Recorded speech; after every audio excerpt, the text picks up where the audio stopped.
But first, a group of Canadian municipalities are in Ottawa with a message for the federal government. They say if the feds want to build more housing, there needs to be bigger investment in local infrastructure. The municipalities are crying for help, saying we need help here because we can't continue the way we are without infrastructure money. It's great to build houses. It's always better when the toilet actually flushes. And that's where we're very concerned.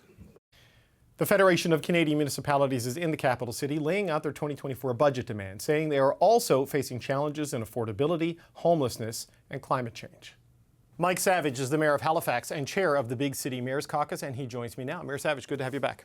Nice to see you again, David. So you've renewed your request for infrastructure money in the upcoming federal budget. We are getting signals that the government is going to try to veer towards at least an effort towards fiscal restraint. Given those constraints, what do you need to see from the federal government to show that they've heard you here?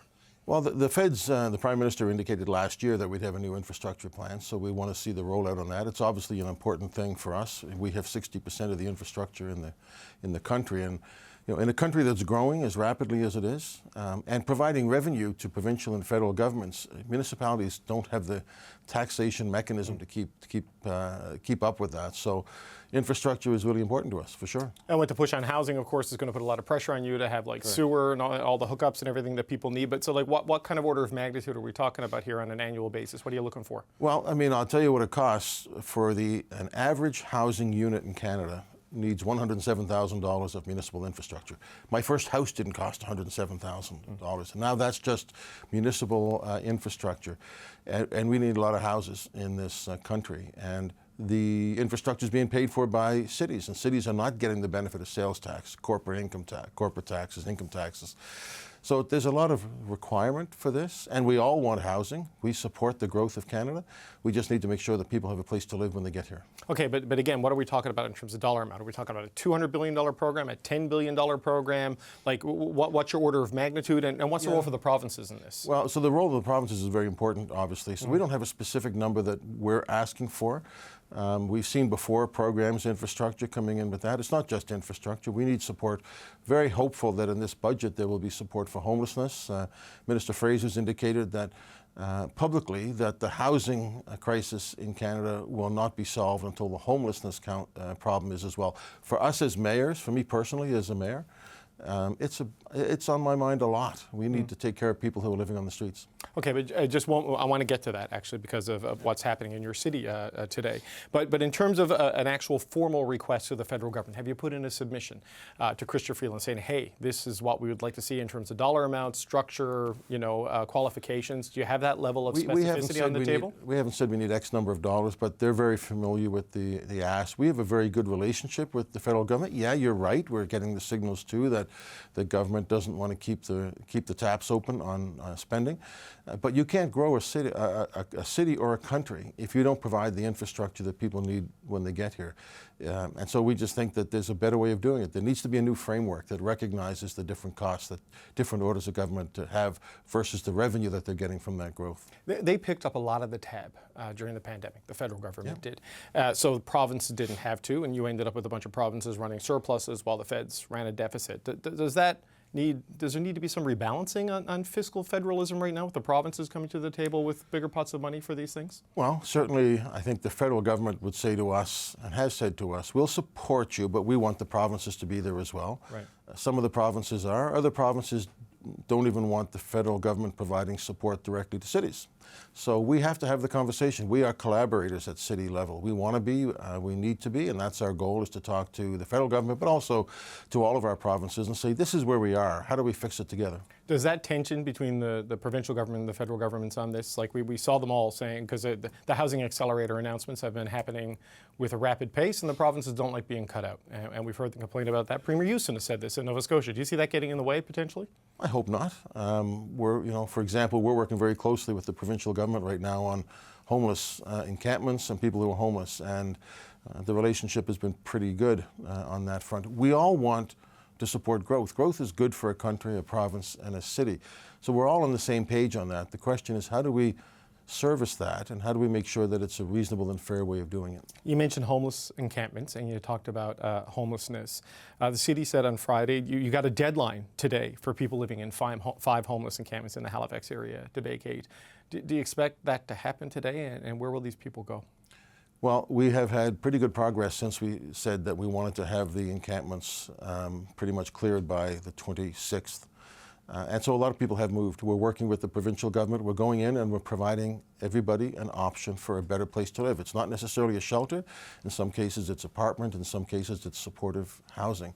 That's what we want to do. On the same token, we don't want to go in and move people unless we absolutely have to. But we do not think that people should live in tents in this country. There has to be a better way.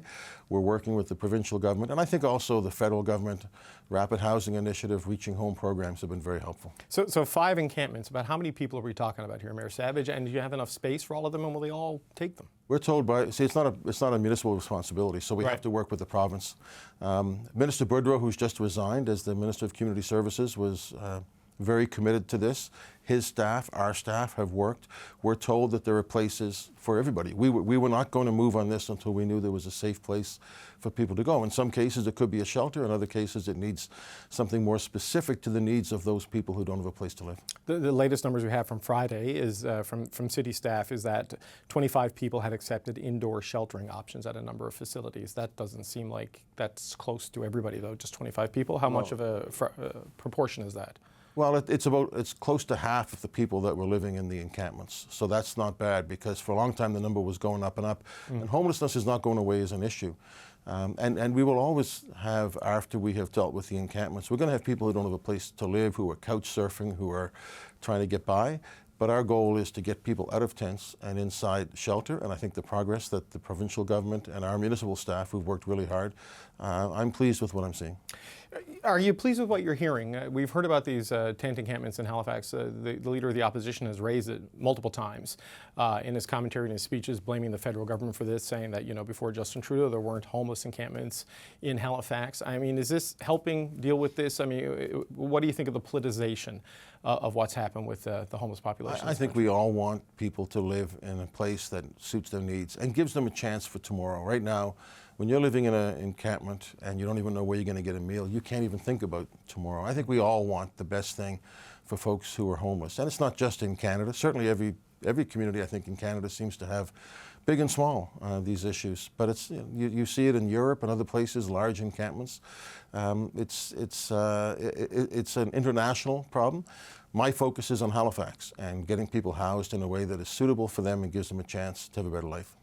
We've spoken a lot on this show over the last couple of years about your work with the Federation of Canadian Municipalities, and basically every time an awful weather event hits your city, which has happened with a stunning frequency, but you've announced you're not running again after 12 years. How'd you come to that decision? What are you going to do after being mayor of Halifax?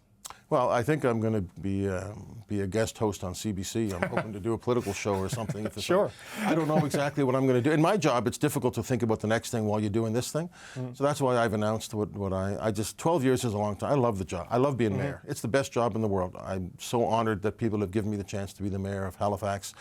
I love the work, but 12 years is long enough, and I'm going to do something else. What it is, I don't know, but we'll find something. They'll give a political show to anybody at the CBC these days. I think that's pretty obvious. But just, is this it for you with politics? Like, federal election is coming up. Is that a possibility for you, or are you getting out of elected life and looking for something else? What do you think? I don't anticipate being a candidate again. I've been an MP.